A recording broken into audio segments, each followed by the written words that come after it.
We're going to continue this ecological and environmental perspective with Dr. Richard Algae from Penn State University. Dr. Algae is the Evan Pugh Professor of Geosciences and Associate of the Earth and Environmental Systems Institute at Penn State. He is a member of, well, we think of him as working on glaciers, on climate change, and on sea level change. We also think of him because of his PBS TV special called The Earth, the Operator's Manual. He is a member of the National Academy of Sciences, and it's a very great pleasure to have him here today. Richard.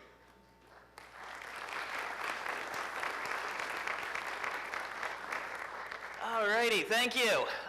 We'll start with an iceberg. I sort of have to apologize to start off right away. I'm a teacher and I get to meet a lot of bright students, so I'm going to start out optimistic and I'm going to end optimistic. So if you really wanted a downer, I'm sorry.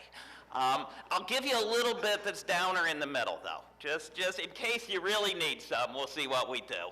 Okay, so I'm just a poor physical scientist. I took 2 economics courses when I was an undergrad and said that was enough of that, so I'm sort of shy on my dismal content, so we'll see what we can do.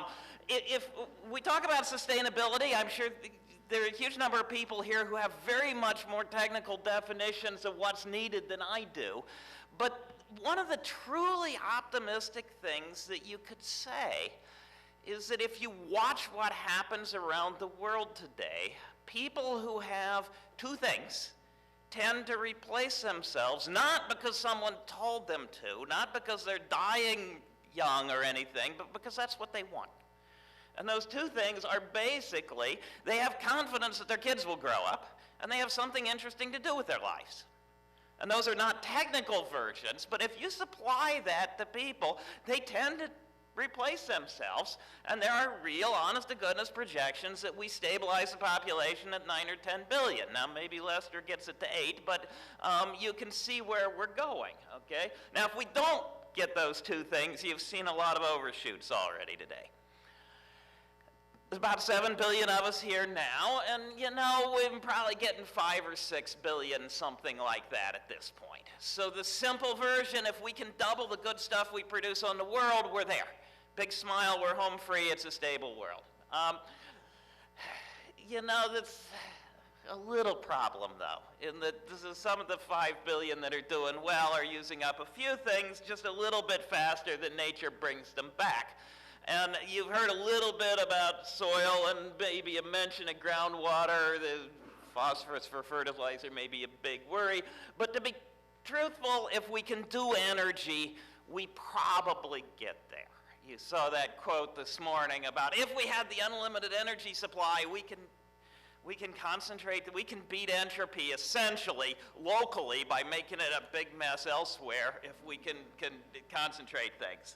So I'm going to focus on energy supply as we rock through here because I really do think ultimately that is the biggest issue on sustainability. Now, I don't know what you got for lunch today. The USDA thinks that we're eating 2,000 calories a day. There's another optimistic point here, by the way. 2,000 calories a day in those archaic units is 100 watts.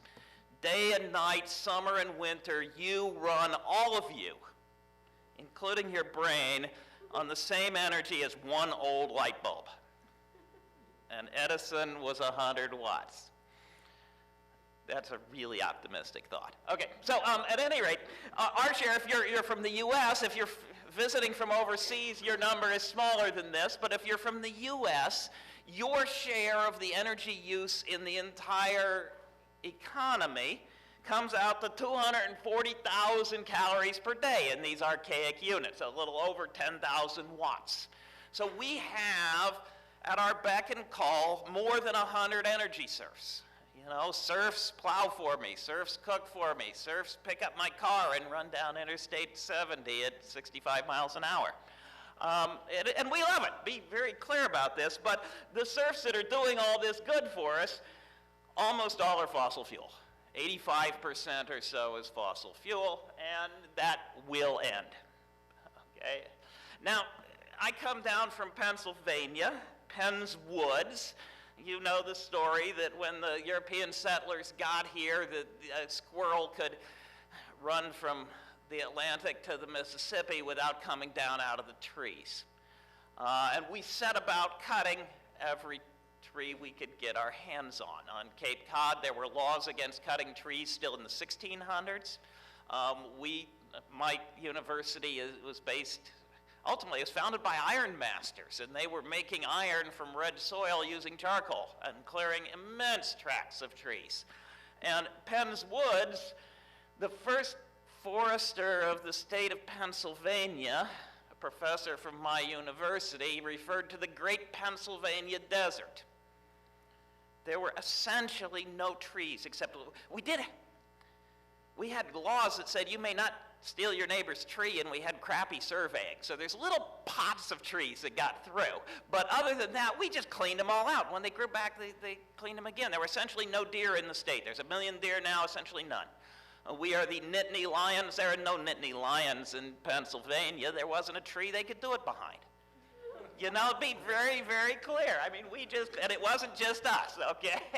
Be very clear. Now this one, anyone who's ever tried to read by firelight, it's a little difficult of a dark Pennsylvania evening. And if you wanted to read at night, you wanted a lamp. Now, if you were poor, you're burning animal fat and candles, and it sort of stinks. And they used to use camphene. It's a mixture of alcohol and turpentine. And if you root through the old New York Times, you'll find these hideous stories because camphene tended to blow up. And it's really terrible. I mean, the old minister and his wife go out to visit the parishioners, and the 3 daughters try to fill the lamp, and they set it on fire, and they burn themselves to death. And if you were rich, you could burn whales. And at the peak of whale production from the New England fleet, there are 10,000 men on ships out scouring the world ocean for whales. And they are cleaning the world ocean of everything they can catch up with that is worth selling, to be perfectly honest. And you sit here, the 1800 is on your left, and 1880 is on your right. And that curve at the bottom that you can't really see the numbers, that is the history of whale oil production from the New England fleet. And there's lots of things in there. There's a civil war where they took whale ships and tried to block harbors in the south by sinking the old ones. And there's the fleet getting crushed in the sea ice off of Alaska, and the insurance premiums going through the roof. But you'll see peak whale oil pretty clearly in there. The curve above it is actually cost. As they learned to do whales, it got cheaper, and then when they started running out of whales, you'll see after peak whale oil, the price sort of goes through the roof there. And in modern dollars, that was up over $20 a gallon for whale oil. And you'll also see the answer, which is in 1859, Pennsylvanians go up the road from where I live, and they drill the first modern oil well. Now, all of this oil, 100 years of Yankee whaling, 10,000 men at the peak, a whole industry, is something vaguely like a week of modern oil imports. So if anybody thinks that at the point where we run out of this non-renewable resource that we're going back to what we used to do, you should laugh loudly and long, because it ain't going to happen. They knew it back then. This is a cartoon that was published in Vanity Fair in the year 1861. It is labeled "The Grand Ball Given by the Whales in Honor of the Discovery of the Oil Wells in Pennsylvania." Up in the corner it says, "Oil's well that ends well." And this is a piece of sheet music published in 1864. This is the American Petroleum Polka. We're going to polka the oil. The oil well is blowing here. You can just barely see the lady in her pink frock there. And they didn't want the oil raining on her head to be black, so they made it white. It was still black back then. But and you would put out a piece of sheet music that said, "This oil well threw pure oil 100 feet high." I mean, they knew it. We have trees and we have whales because we burn fossil algae. And it really is, if you want, there's been a huge good that came out of this in some ways, okay? Just how good they are is flabbergasting. I think it's worth remembering some of these things. You fill up a car, And if it's a fairly big tank, you're putting in 100 pounds of gasoline. If you had to bring it home in gallon jugs, it'd be a different world, but you drive off with it. And when you burn it, you add oxygen, and that makes CO2, and it goes out the tailpipe, and you don't see that 300 pounds per fill-up. Now, our students really get a kick out of it. At this point, you say, okay, suppose that our transportation system packaged the CO2 in a way we could see it, as horse ploppies. Okay, if you're from overseas, you can get an idea of what horse ploppies are from the arrow up there. Okay. It's a pound per mile driven for a typical vehicle in the fleet at this point, you know. Okay, we would cover, our CO2 turned to the density of horse ploppies and spread over the roads of America would cover every road in America an inch deep every year, average. Okay, in a decade, there are no joggers. We're all cross-country skiers, okay? Get real, okay? If we saw this, it would be a completely different world, but it just drifts away and we don't even see it, okay? Now, this will end. Don't kid anybody. We're burning them about 1 million times faster than nature saved what's there for us. And there's a whole lot of other people who would like to get in on this because it's a pretty cool thing. And so, you know, this is, it ends. It just does. And how clever we are tells us when it ends, but ultimately that's where we're going, okay? Now, where we get the pessimistic part before the optimistic part, if that isn't pessimistic enough, is to look at what we get from burning those fossil fuels, and that is 300 pounds of CO2 out of every tank full, and a whole bunch more from the other things we're doing. And what we have is really high scientific confidence, and I'm going to walk you through. You're the converted. You already know this, but I'm going to walk you through the steps anyway, because I think it's important to see them, that we do have high scientific confidence that if we burn before we learn, we are making life harder for a lot of people in the future. Okay, so let's do it. I was on Capitol Hill not that long ago, and I was talking to a staff member, and the staff member says, well, I didn't take science in college. I don't know science. I don't like science, but I know you don't know what you're talking about science. Global warming is based on a broken hockey stick. And I said, no, it's based on physics.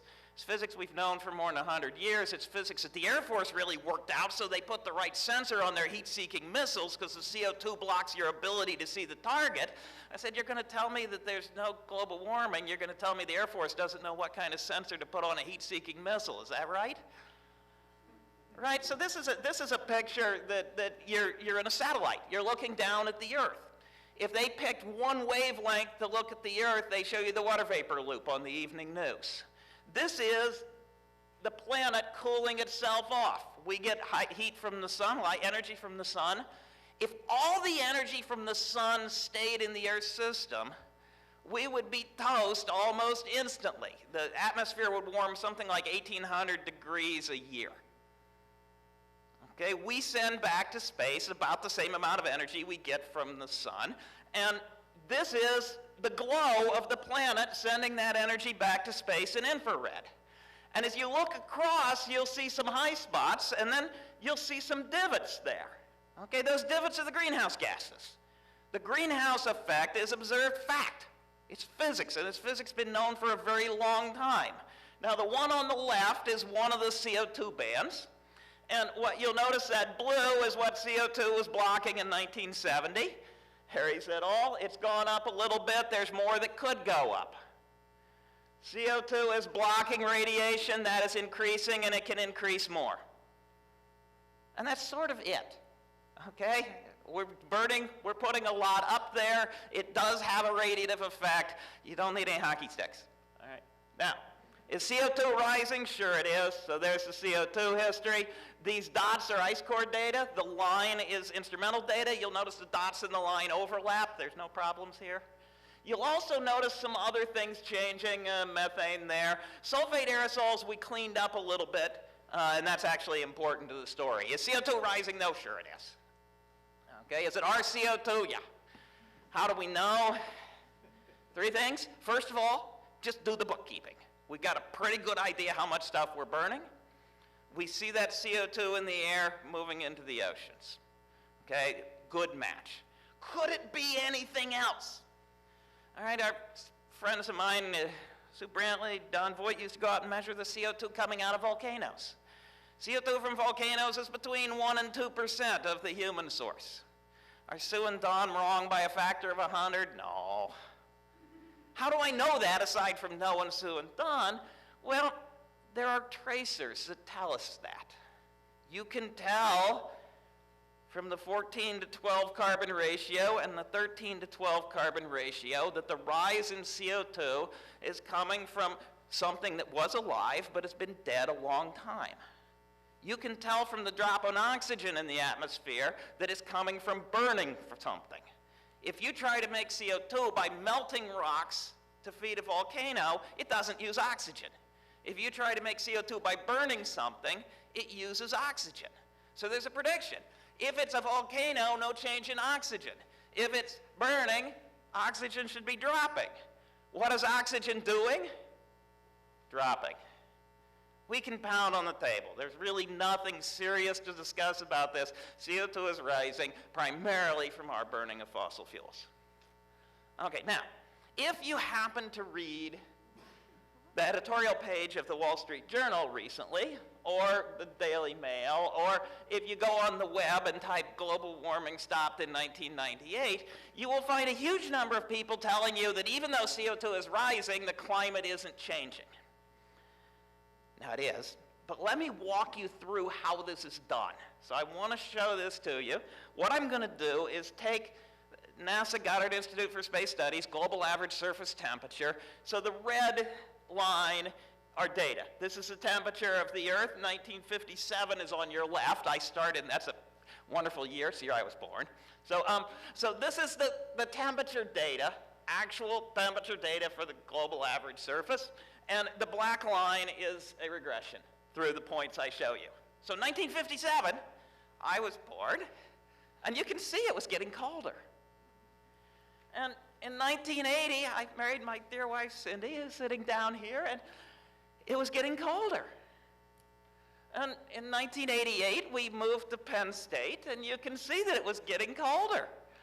And in 1997, we got the kids, and we went out to see the national parks out west, and you can see how it was getting colder. And in 2002, they actually named a glacier after me in Antarctica at a time when it was getting colder. And, you know, in 2005, our daughter became a Penn State student when it was getting colder. So I hope you can tell that it's been getting colder my whole life. Okay, you laugh, but this was just in the editorial page of a well-respected newspaper for a whole lot of people saying, oh, look, I found a little segment that's, they did this. All right, now, in fact, all of these lines are insignificant. In any variable system, you can fool yourself if you're not careful.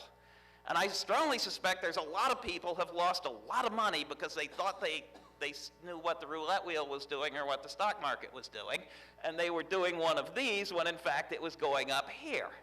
And we've actually known this for over a century. Guinness was trying to get the best barley, right? And they said, well, we're going to grow it all over the British Isles, and we're going to grow it in different soils and different kinds. And then they said, how do we separate what's real from what's just fooling us by noise? And they said, we're going to go hire mathematicians and make brewers out of them. And they did. So in fact, and W.S. Gossett was the guy that he couldn't write under his own name because it was a trade secret that they were figuring out what was signal and what was noise. But we've actually known for over 100 years that it is variable, but if you take any of the global data sets and you take a time long enough that you can be confident that it is doing something as opposed to wandering around aimlessly, they're going up. And that is true if you use thermometers. And it's true if you use thermometers and have them analyzed by NASA or by NOAA or by the UK or by Berkeley or if you just use the thermometers outside of the city, or if you use the thermometers that are put in the ground in boreholes, or you use thermometers in the ocean of various types, or if you use thermometers on balloons, or you use thermometers on satellites, and whether they're analyzed by RSS or whether they're analyzed by Alabama Huntsville. It's true if you ask seasonally frozen ground or permanently frozen ground or river ice or lake ice or seasonal snow during the flank seasons when it tends to melt, or Arctic sea ice, or most of the glaciers. These are the glaciers. Over on the right, this is the shrinkage of them. And yes, some of them grew in Norway for a little bit, and there are little wiggles in the Himalaya in a few times, but overall, you know, they're shrinking. It's true if you ask where things live and when they're doing things during the season. About 90% of the significant changes are in the direction you expect from warming. If anyone ever finds a problem with one of those pieces of evidence, throw it away. It doesn't matter. Because there's so many even interwoven pieces of evidence that it is indeed getting warmer when you average over the wiggles, that it doesn't depend on any one. It really is. The IPCC said warming in the climate system is now unequivocal. Okay? Now there is wiggling. You take your dog for a walk and, you know, the dog zigs around, but eventually you get down the street. You take your climate for a walk and there's El Niños and La Niñas and all sorts of stuff, but eventually it gets down the street. Okay, now, this is the glaciers over here. I'm going to show you one set of pictures. Anyone shows you one example, be very nervous until they show you the whole thing. But here's one example. So this is 1941. This is up in Alaska, Muir Glacier. This is a type of glacier that is particularly good at showing you the change. 2004, the same rock. That's pretty good. Okay. All right, now, it is getting warmer. High confidence. We are raising CO2. How do we link the two? You know, in the time it's been getting warmer, my hair has been falling out. So it's just the gleam off of my bald spot, right? How do we know that the warming comes from the CO2? Well, the first thing is the physics. We just don't know how it can't. You sit there in the satellite and you look down and the CO2 is blocking the radiation. We don't know how the CO2 could possibly not do this. It's physics.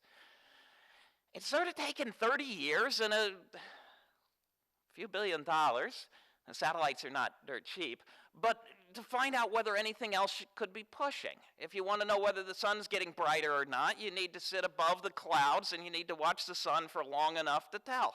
And so now we got 30 years of watching the sun. If anything, it got a little bit dimmer. It didn't get brighter. And the cosmic rays aren't doing anything, and the heat's going into the ocean, it's not coming out. And so you go and say, is there any possibility that there's anything else doing this? And the answer is no, we can't find anything else. Right? And then you say, well, let's check it again. Suppose you don't believe the satellites. You say it's the sun. Well, the sun makes it warm down here, but it makes it warm way up at the top of the stratosphere.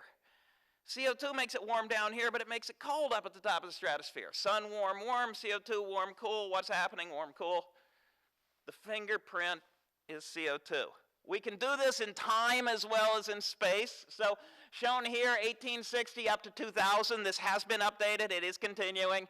The red is the global average surface temperature, jumps and bumps and wiggles, and a general upward trend. The gray is what nature did. 100 years ago, it is cold because the sun's a little dim and the volcanoes are blocking it a lot.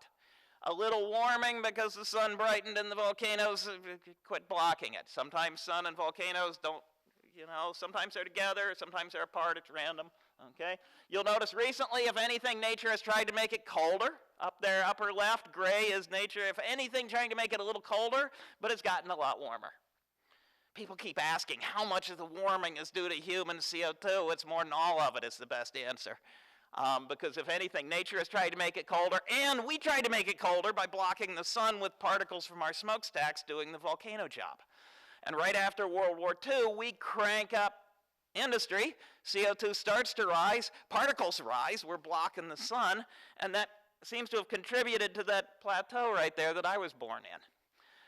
This down here, the red curve is what happened, the gray curve is what a model thinks happened from nature and us.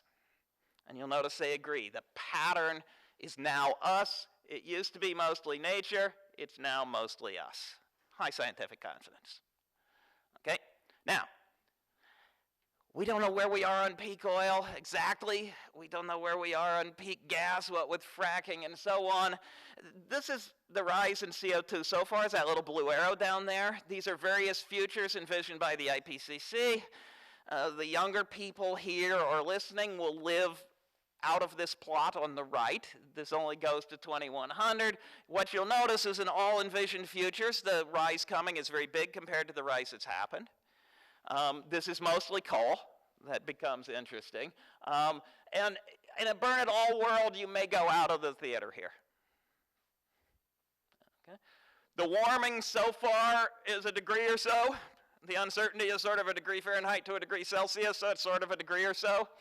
If we'd have stabilized composition of the atmosphere in 2000, we'd gotten the orange curve because the world is still warming the ocean.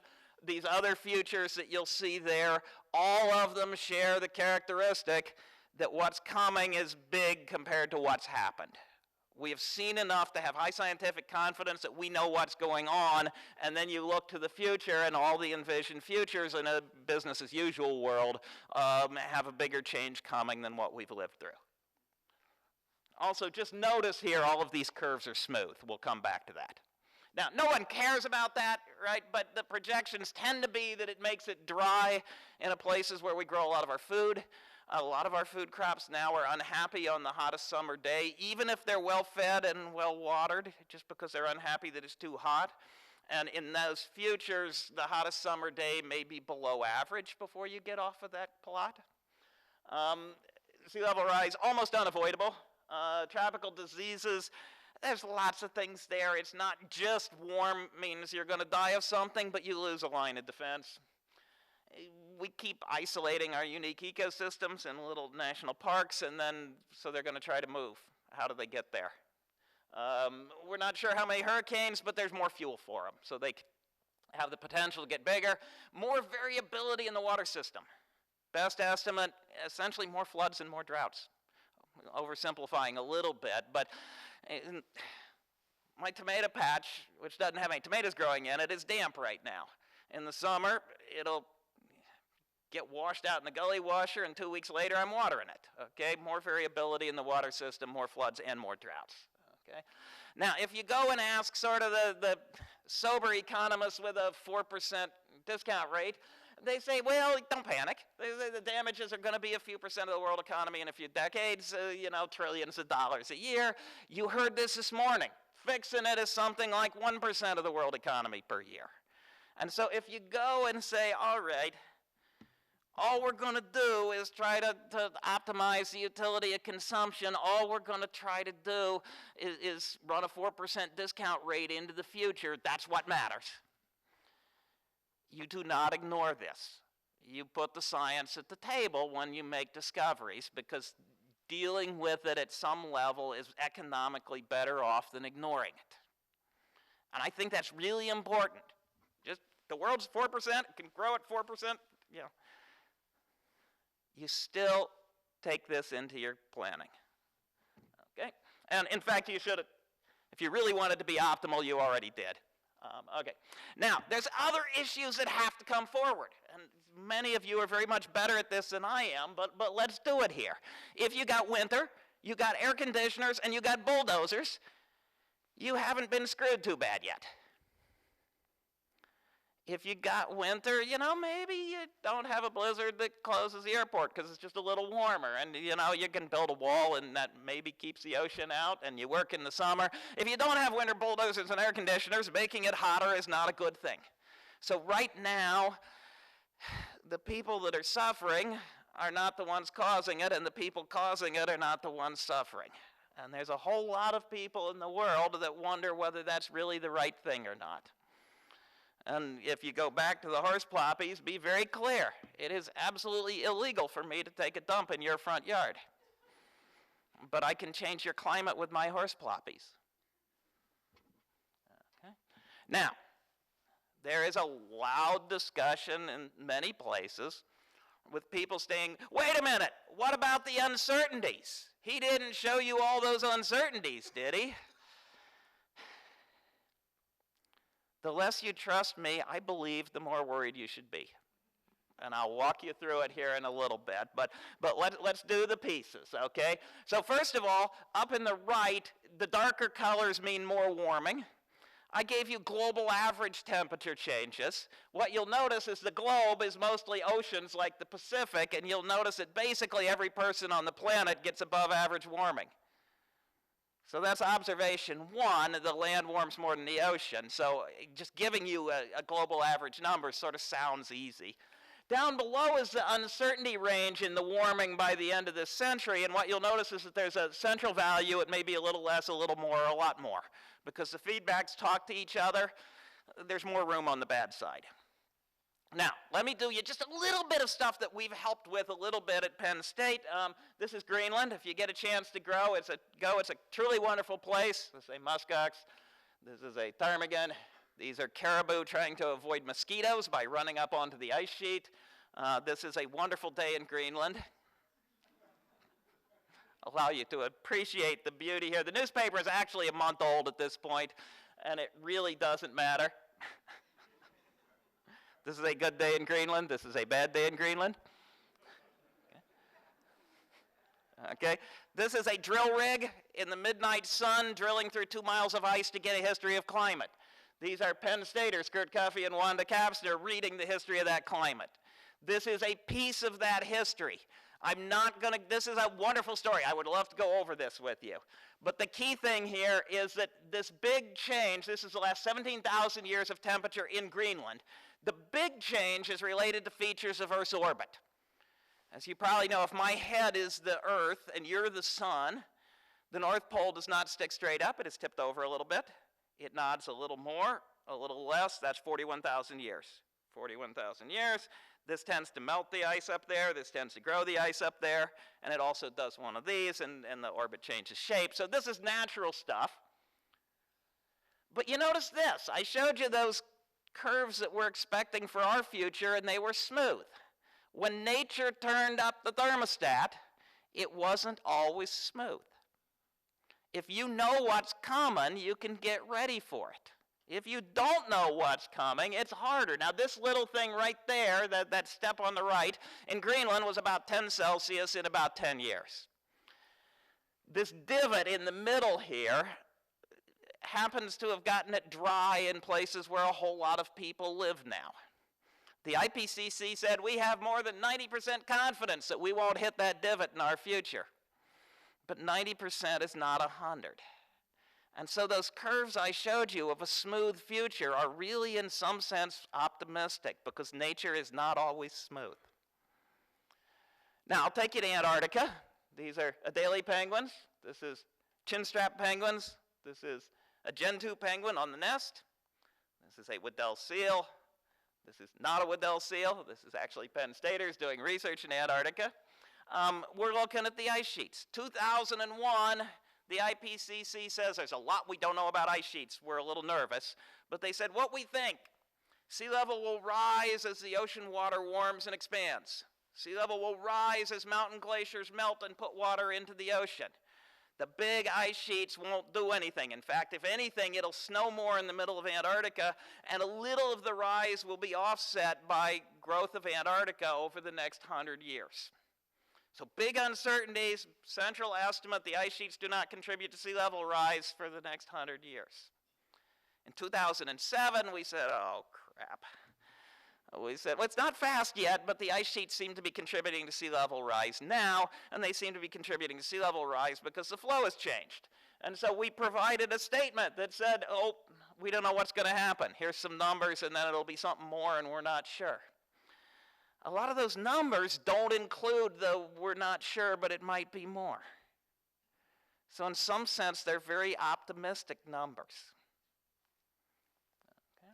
This would be the equivalent globally averaged of most of Greenland, or just a shade more than the West Antarctic part of Antarctica, red going underwater. So that's one of those things that might get your attention. All right, now, this is not, I just showed you some assessed stuff. This is not assessed. This is one paper, 2010, Proceedings National Academy. So this is still out there at the, don't say this is the answer yet, but it's an interesting thing. which is if it gets too hot in the sauna, eventually you have to get out, and if you don't, you get heat stroke and die because you can't dump heat that you're making in your body. And it's not absolutely impossible in a burn-it-all future that we could do that to a chunk of the world. According to this paper, the habitability of some regions is called into question. So let me do this for you. We drove down here. We missed the worst of the traffic. If you can imagine somebody who is a commuter here in Washington, poor people. Any commuters here? Sorry. Okay, so what do they expect? They expect to get in their car and get stuck in traffic. And they turn on the radio and it's not very interesting. It is possible that it will be better than that there will be no traffic and the radio will be playing great things. And it's possible that it will be worse than that and that there will be huge amounts of traffic and the radio will be testing the emergency broadcast system. And it's possible that they're trying to get a new station while it tests the emergency broadcast and they get run over by a drunk driver and they're dead. What we expect is way over on the good end of the possibilities. And what we do is buy a car that's got airbags and crumple zones and seat belts, and we put the kids in car seats, and we support mothers against drunk driving, and we take out catastrophic insurance and all sorts of things that we do for that tail. Now, when you look at the UN IPCC best estimate of what challenges we face, they are challenges that we are economically better off to deal with based on the huge majority of the scholarship.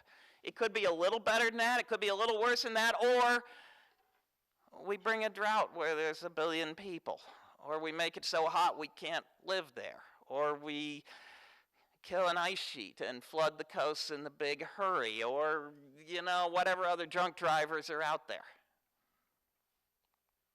Okay? There's no real opinions in this yet. I mean, CO2 is a greenhouse gas. It just goes, okay? And the best scientist says that we're better off taking our best estimate and dealing with that. The uncertainties are mostly on the bad side. So it's fairly clear. We burn and then learn. We make it harder for poor people today and pretty much everyone well into the future. We learn while we burn, we can come out better than that. Okay? Now, let me just very briefly repeat what Lester said here in slightly different words, which is that there's ways out of this, huge ways out of this, that we actually know how to do this, and the cost is really not that big compared to the world economy. Okay, so here we go.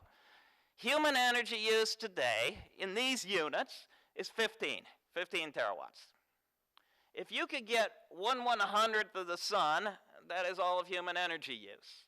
There's wind, there's a whole bunch of other things up there. What you'll notice is that 15 is a very small number compared to most of those. You put a wind farm out with modern windmills. Don't put them in the forest.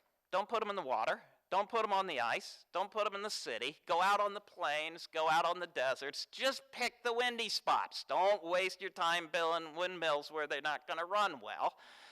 That's sort of 5 times human energy use. You want to double it? No problem. Okay? There are some issues with batteries. There's a few things that go into this, but it's out there.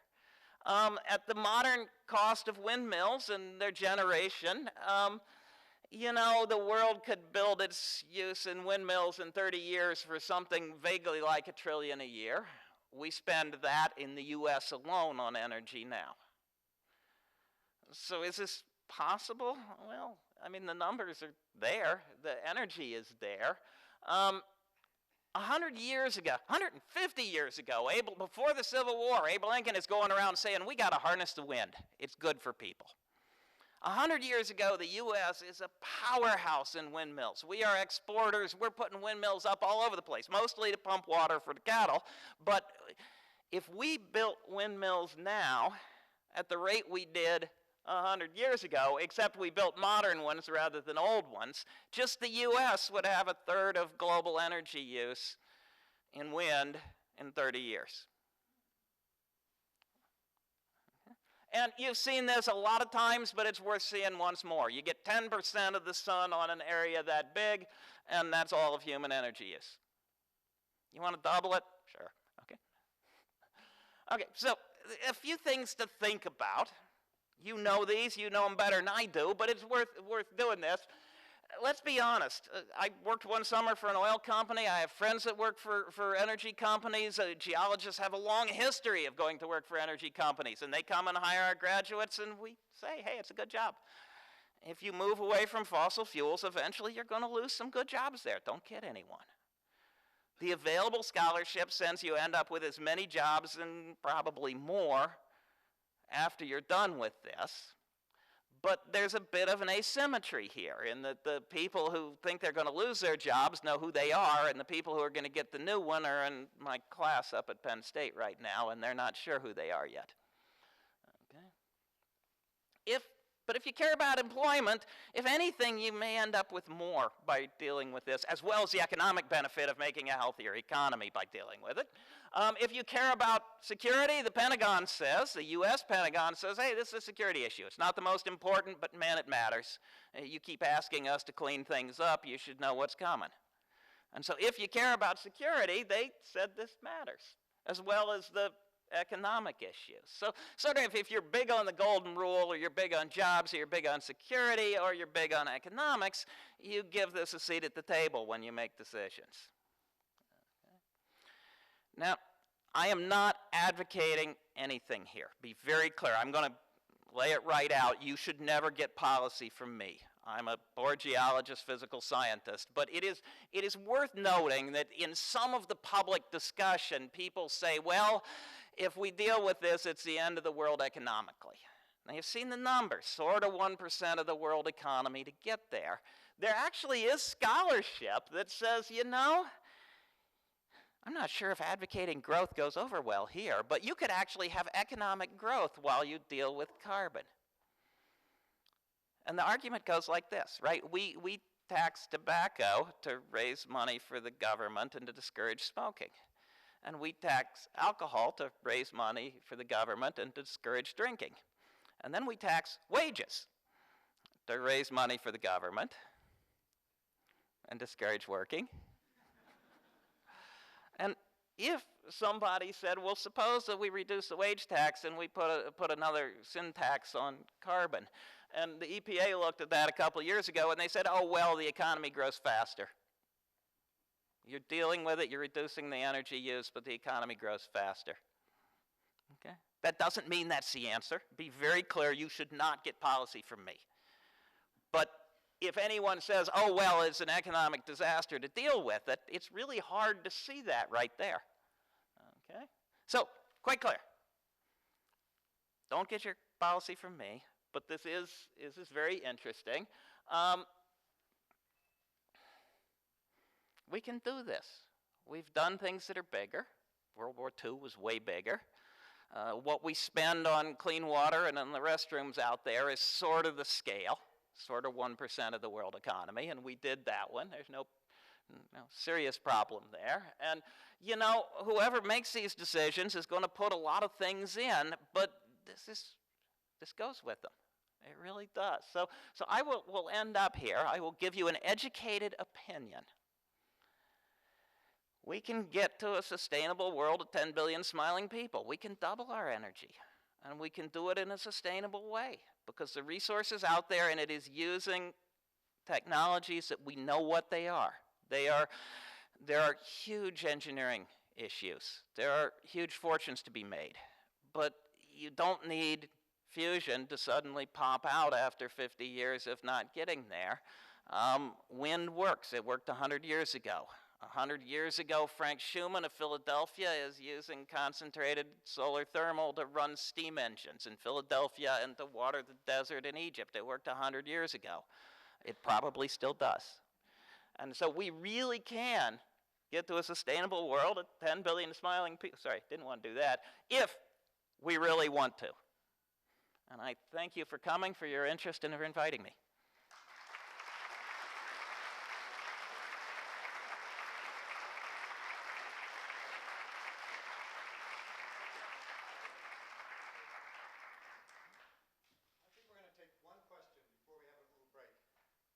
First hand went up over there. What's the human safety limit for Yeah, no worry about the oxygen. We run out of fossil fuel way before we run out of oxygen. So that one's okay. And not a real worry about the CO2 getting high enough that you can't breathe easily. So, you know, at some level, CO2 is dangerous. Apollo 13 was working on this. There is a level that CO2 gets dangerous to you, but you don't have to worry about that one either. It's pretty clear.